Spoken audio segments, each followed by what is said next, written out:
साथियों, 2023 में विधानसभा के कई राज्यों में चुनाव होने वाले हैं और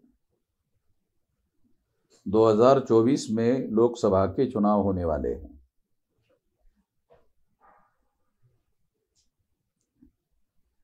इस चुनाव में दोबारा ईवीएम का यूज और मिसयूज होने वाला है। मैं यकीन के साथ, विश्वास के साथ ये कहता हूं कि ये यूज और मिसयूज होने वाला है।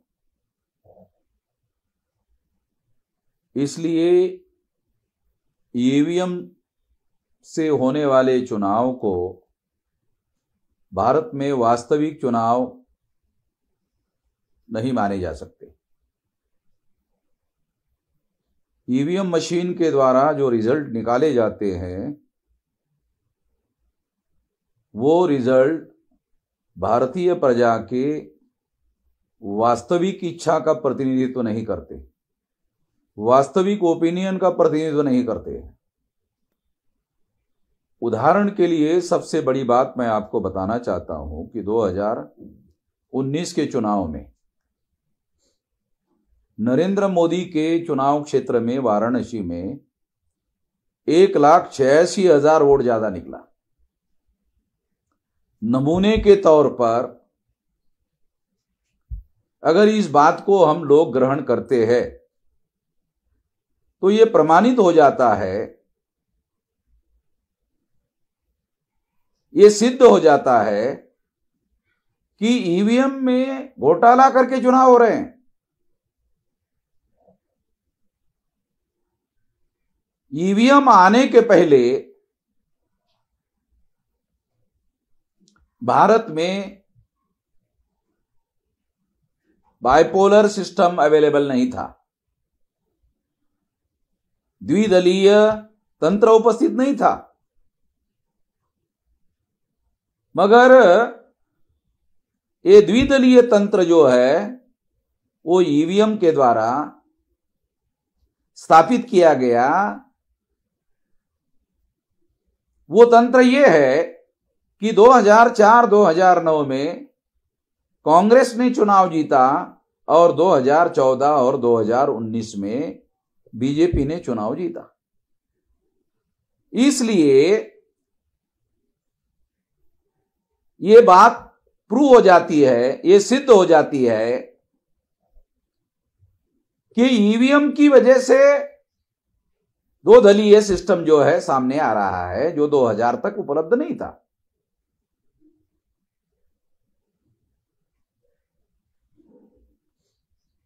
ये जो दोनों पार्टियां हैं, ये दोनों पार्टियां ये मनुवादी पार्टियां हैं और ये जो मनुवादी पार्टियां हैं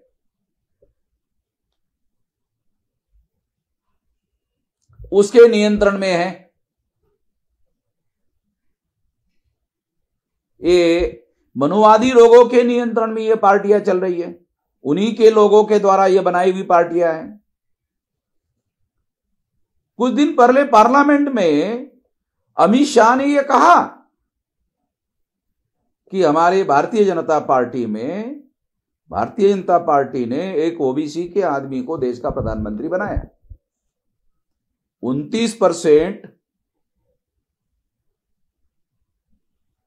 ओबीसी के प्रतिनिधि हमारे हैं। यदि 29 मिनिस्टर है, ऐसा वो कहते हैं। अगर ऐसा है, प्रधानमंत्री भी है, 29 मिनिस्टर भी है, प्रतिनिधित्व भी है, प्रतिनिधित्व का क्या मतलब है? अगर वो अपने हक और अधिकार के बारे में बोलने का अधिकार उनको दिया गया, अगर वो बोलते नहीं है तो उनको प्रतिनिधि कैसे कहा जा सकता है? सबूत के तौर पर मैं बताना चाहता हूं कि ओबीसी की जातीय आधारित गिनती का मुद्दा है। अगर मान लो प्रमाणशील न्याय देने का सिद्धांत लागू करना है, लोकतंत्र है, प्रोपोर्शनेट रिप्रेजेंटेशन देने का मामला है, अगर ये मामला सामने आए तो ये तो गिनती करने के बाद ही पता चलेगा। और अगर देश का प्रधानमंत्री ओबीसी का हो और 29 मिनिस्टर ओबीसी के हो और 29% प्रतिनिधित्व भारतीय जनता पार्टी में है और उनको बोलने का ही अधिकार नहीं है, इसको थोड़ी प्रतिनिधित्व माना जाएगा। ये तो केवल संख्या है। संख्या और प्रतिनिधित्व ये दो अलग अलग बातें हैं। बाबा साहब आंबेडकर ने इसे नॉमिनेटेड रिप्रेजेंटेशन कहा। भारतीय जनता पार्टी के जो 29% एमपी है, 29 मिनिस्टर है, ए नॉमिनेटेड है। एंड दोज हु नॉमिनेट, जिन्होंने उनको नॉमिनेट किया उनका पावर है, मनुवादी लोगों का पावर है, इसलिए उनकी संख्या है। और फिर भी उनको बोलने, इस वजह से उनको बोलने नहीं दिया जाता। जब बोलने नहीं दिया जाता तो क्या मतलब है? तो मैं ये कहना चाहता हूं कि नॉमिनेटेड रिप्रेजेंटेशन, पहले से ही नॉमिनेटेड रिप्रेजेंटेशन था। ईवीएम मशीन के द्वारा वोटों की चोरी करने का कार्यक्रम शुरू किया गया। ईवीएम मशीन के द्वारा पहले से निर्धारित कर दिया जाता है किसको चुनना है, किसको नहीं चुनना है। ईवीएम मशीन के द्वारा पार्टी को टारगेट किया जा सकता है, इंडिविजुअल को टारगेट किया जा सकता है और टारगेट करके चुनाव में जितवाया और हरवाया जा सकता है। और ऐसे बहुत सारे एविडेंसेस है जिसको आधार बनाकर यह बात कही जा सकती है।